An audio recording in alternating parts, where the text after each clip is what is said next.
Chers lecteurs du Brussels Star, nous sommes aujourd'hui en compagnie de Maître Tatepo, qui est une avocate et qui a monté une association qui s'appelle Dionne.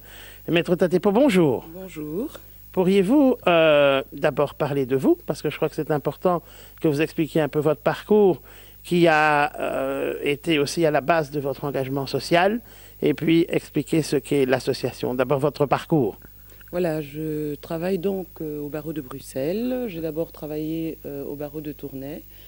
J'ai quitté le barreau de Tournai en 2006, j'avais commencé en 2003 et je pratiquais un peu toutes les matières puisqu'à l'extérieur de Bruxelles, on est généraliste en Et arrivé au barreau de Bruxelles, donc ici en 2008 où je me suis inscrite, je pratique toujours beaucoup de droit familial, droit de la jeunesse, droit des étrangers, énormément de droit de la consommation et de la médiation familiale.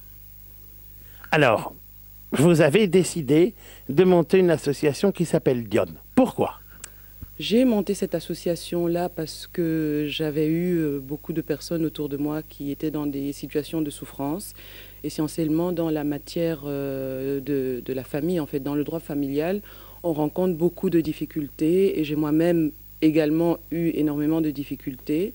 Et vraiment, je me suis dit, compte tenu de tout ce que j'avais vécu moi, j'avais envie de tout mettre ensemble, de tout compiler de façon à pouvoir donner l'information aux personnes qui passaient par le même parcours, de façon à pouvoir les aider, parce qu'il y a beaucoup d'informations juridiques qui circulent, mais parfois on ne sait pas où aller la chercher.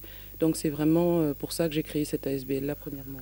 Que fait concrètement l'association au jour le jour pour venir en aide à ces personnes qui sont au fond votre public cible? Voilà. Ce que nous faisons en fait, c'est donner une information donc juridique, et nous le donnons vraiment à des tarifs modérés de façon à pouvoir permettre à ces personnes-là qui peuvent éventuellement avoir des difficultés pour trouver des avocats prodéo ou alors qui ne sont pas en règle de séjour et ne souhaitent pas s'adresser à la justice ou ne sont pas dans les conditions. On leur donne cette information-là de façon à ce qu'ils puissent se défendre également. Et donc on les accompagne et une fois qu'ils sont un peu plus stables, on leur montre comment éventuellement faire des recherches d'emploi ou alors créer une entreprise de façon à pouvoir s'en sortir et devenir autonome.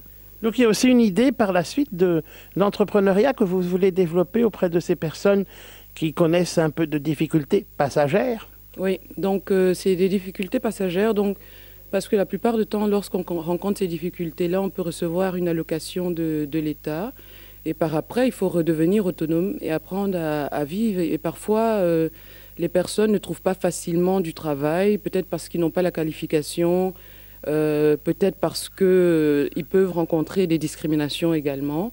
Donc on leur apprend aussi à trouver en tout cas les structures où ils peuvent s'adresser pour créer leur entreprise éventuellement et devenir autonomes parce que la plupart du temps, ces personnes savent faire des petites choses comme par exemple cuisiner.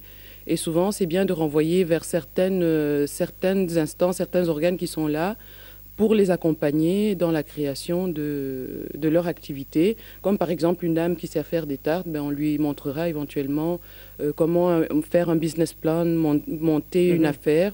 On renvoiera vers les organes qui leur montrent ça et qui leur permet justement de créer leur entreprise. Il y a donc tout un suivi du problème, à la résolution du problème de ces personnes et après aux perspectives d'avenir pour elles. Oui, ça dépend si la personne s'adresse avec nous de façon continue. Vraiment, moi, c'est un parcours que j'ai rencontré moi-même. Bon, j'avais déjà la base de juriste, donc il y a la difficulté qu'on rencontre et puis après, il y a toute la période où il faut se reconstruire. Et le fait de se reconstruire, ça passe aussi par le fait de refaire éventuellement une formation.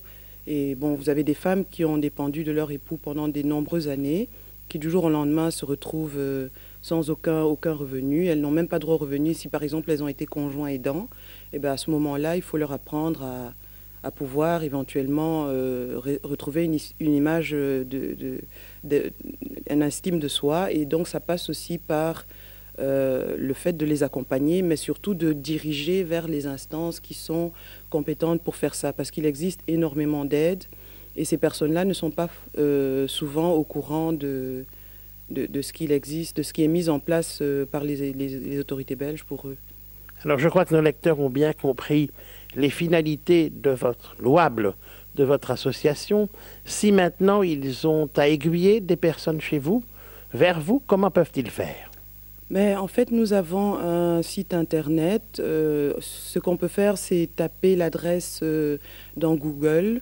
On tape Dione, donc DIO2NE.be, ou alors Dione tout court, Dione ASBL, et ça renvoie vers la page Facebook que nous avons créée. Les personnes peuvent également taper sur internet www.dioneasbl.be et ils pourront également retomber sur l'adresse que nous avons mise en place. Mais ce qu'il faut savoir, c'est que cette ASBL a vocation à, dans le futur, en tout cas c'est en train d'être mise en place, à pouvoir, en fait, les subsides qui seront récoltés permettront d'aider des enfants ici, mais également des enfants et des femmes en Afrique, parce que parfois on se rend compte qu'il y a des femmes qui accouchent là-bas et qui n'ont même pas le minimum nécessaire pour s'occuper de leurs enfants. Et dernièrement, ce qu'on a pu récolter comme donation, on l'a envoyé en fait au Cameroun pour pouvoir refaire le sol d'une école, le tableau. Et c'est dans ce sens-là que ça va aller dans le futur. Pour les personnes fragilisées ici en Belgique, bien sûr, elles peuvent prendre contact avec vous. Comment se fait le premier contact? Il y a des permanences, il y a un rendez-vous, comment ça se passe? Les contacts se font essentiellement par mail, la plupart du temps.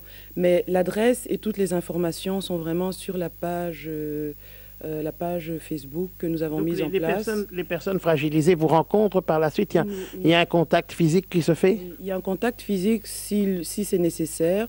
S'il faut juste renvoyer, par exemple, vers le barreau pour trouver un avocat prodéo, ben on renvoie là.